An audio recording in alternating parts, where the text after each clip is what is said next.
आदि तूच अंती तूच, तूच सर्व ठाई। नमस्कार मंडळी, श्री स्वामी समर्थ। स्वामी समर्थ तुमच्या सर्वांच्या सर्व इच्छा आकांक्षा पूर्ण करो, हीच मी स्वामींच्या चरणी प्रार्थना करते आणि आपल्या आजच्या व्हिडिओला सुरुवात करते।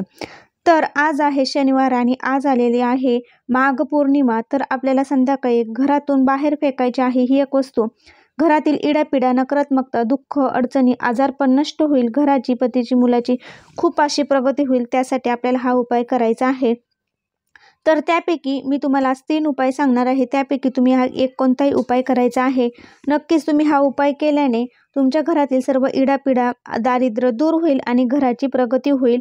त्यासाठी आपल्याला हा उपाय करायचा आहे। तर हा उपाय कसा करायचा आहे, कधी करायचा आहे, याची संपूर्ण माहिती तुम्हाला मी सांगणार आहे। त्यासाठी व्हिडिओ अजिबात स्किप न करता शेवटपर्यंत नक्की बघा।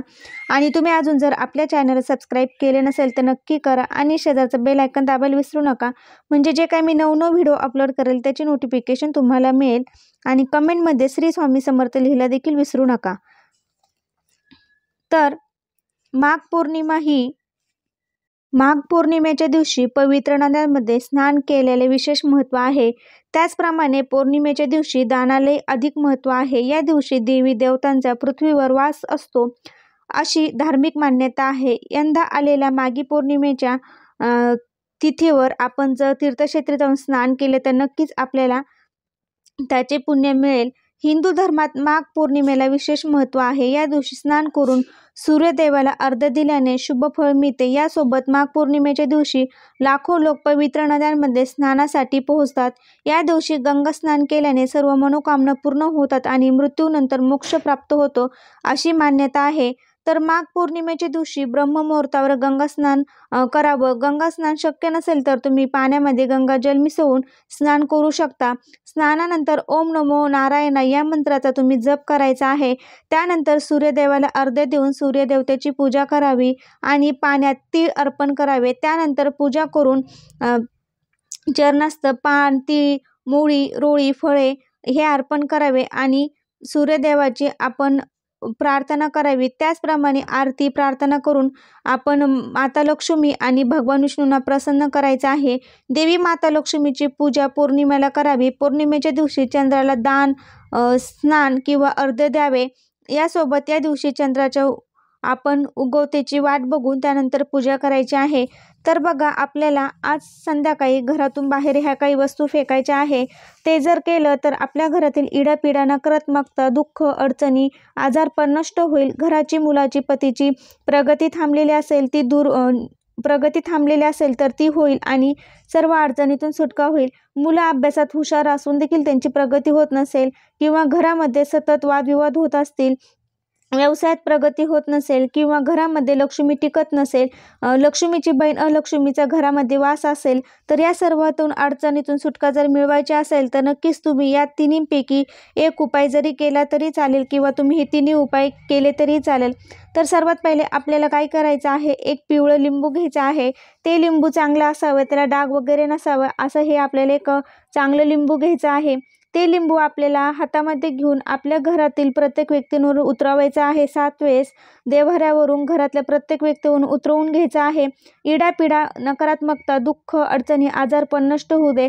घरात लहान मुलं चिडचिडपणा करत असतील, आजारी व्यक्ती असेल त्यांच्यावरून देखील उतरवायचं आहे आणि नंतर मुख्य प्रवेशद्वारावर यायचं आहे। प्रवेशद्वारावर आल्यानंतर आपण ते लिंबू प्रवेशद्वारावरून 7 वेळेस उतरवायचं आहे आणि उतरवल्यानंतर हे लिंबू आपल्याला आपली जी कचरा कुंडी असते, डस्टबिन असते, त्यामध्ये टाकून द्यायचं आहे आणि मग घरामध्ये यायचं आहे। त्यानंतर दुसरा उपाय असा आहे की आपल्याला अजून एक पिवळं लिंबू घ्यायचं आहे, त्याला मधून कट करायचं आहे। त्यामध्ये 7 लवंगा टाकायच्या आहे आणि त्या लवंगा टाकल्यानंतर आपण ते देखील लिंबू आपल्या घरावरून 7 वेळेस उतरवायचं आहे, म्हणजे मुख्य प्रवेशद्वारावरून 7 वेळेस उतरवायचं आहे। देव्हाऱ्यावरून उतरवायचं आहे। घरामध्ये आजारी व्यक्ती असेल किंवा घरातील कर्ते पुरुषाची प्रगती होत नसेल किंवा मुलांच्या अभ्यासात यश येत नसेल, नोकरीत प्रगती होत नसेल, त्यांच्यावरून देखील 7 वेळेस उतरवायचं आहे आणि उतरवून घेतल्यानंतर मग आपण नंतर मुख्य प्रवेशद्वारावरून उतरवायचं आहे। 7 वेळेस उतरवल्यानंतर ते लिंबू घेऊन बाहेर जायचं आहे। तुमच्या तिथे चौक असेल तर त्या चौकात टाकायचं आहे किंवा तुम्ही हे लिंबू आपल्या डस्टबिनमध्ये टाकलं तरीही चालेल। तर अशा प्रकारे हा देखील तुम्ही उपाय करायचा आहे. आणि हा तिसरा उपाय तुम्हाला आवर्जून करायचा आहे. म्हणजे तुम्ही हे 2 उपाय केले नाही तरी चालेल, पण हा उपाय तुम्हाला करायचा आहे. तर तो उपायासाठी आपल्याला पिवळी मोहरी लागणार आहे, त्यासोबत काळे तीळ लागणार आहे. तर पिवळी मोहरी घेतल्यानंतर आपल्याला खडे मीठ घ्यायचं आहे. खडे मीठ जर नसेल तर तुम्ही बारीक मीठ घेतलं तरीही चालेल. आणि त्यानंतर आपल्याला वाळलेल्या सुक्या ज्या लाल मिरच्या असतात वाळलेल्या, त्या 7 मिरच्या घ्यायच्या आहे. त्यासोबत 2 लवंगा घ्यायच्या आहे, 2 इलायची घ्यायची आहे.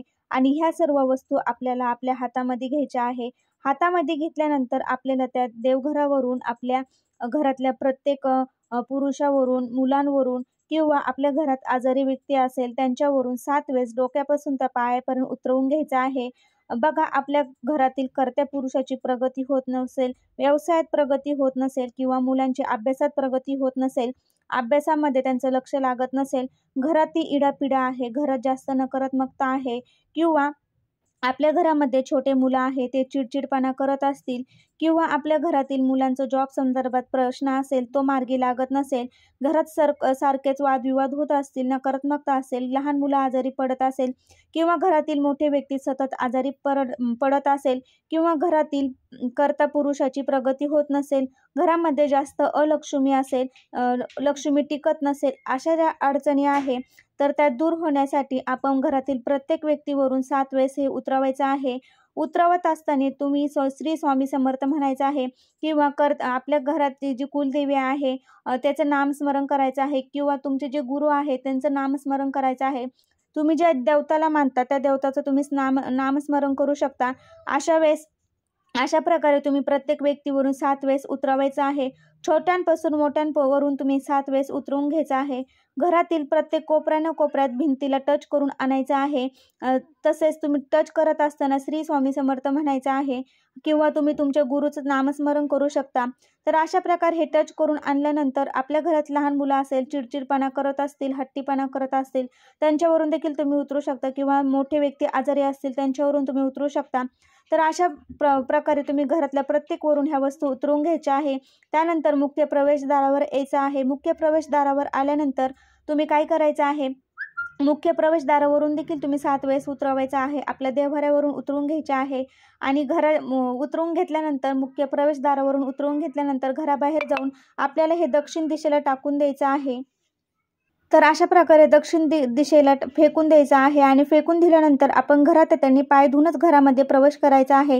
कारण की बघा, आपण हा उपाय आपल्या घरातील नकारात्मकता, इडापिडा, दुःख, अडचणी, आजारपण नष्ट व्हावेत, घराची, मुलाची, पतीची यांची प्रगती व्हावी, कर्त्या पुरुषाची प्रगती व्हावी, आजारी व्यक्तींना बरं वाटावे, यासाठी आपण हा उपाय करत असतो. त्यामुळे आपल्याबरोबर परत नकारात्मकता घरात प्रवेश करत असते. त्यामुळे आपण हा उपाय केल्यानंतर दक्षिण दिशेला ह्या वस्तू फेकून दिल्यानंतर पाय धुवूनच घरात प्रवेश करायचा आहे. तर आपल्याबरोबर जी नकारात्मकता येत असते ती नाहीशी होते. तर अशा प्रकारे आज शनिवार आणि माघ पौर्णिमा असे 2 दिवस एकत्र आल्यामुळे हा उपाय आपल्याला नक्कीच आवर्जून करायचा आहे. तुम्ही त्या दोन्हींपैकी एक उपाय केला तरी चालेल किंवा तो उपाय तुम्हाला करणं झालं नाही तर संध्याकाळी तुम्ही 3 सांजेनंतर रात्री 10 वाजेपर्यंत कधी तुम्ही हा उपाय करू शकता.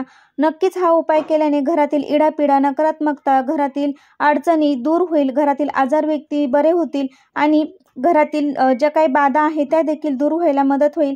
त्यासाठी आवर्जून तुम्ही आज संध्याकाळी घरातून बाहेर फेका ह्या वस्तू. तुमच्या नक्कीच घरातील प्रगती चालू होईल आणि घरामध्ये सुख, शांती, समृद्धी नांदेल. घरातील अलक्ष्मी बाहेर जाऊन घरामध्ये लक्ष्मी प्रवेश करेल. कसा वाटला व्हिडिओ ते कमेंटद्वारे नक्की सांगा. तुम्ही अजून आपल्या चॅनलला सबस्क्राईब केलं नसेल तर नक्की करा. श्री स्वामी समर्थ. धन्यवाद.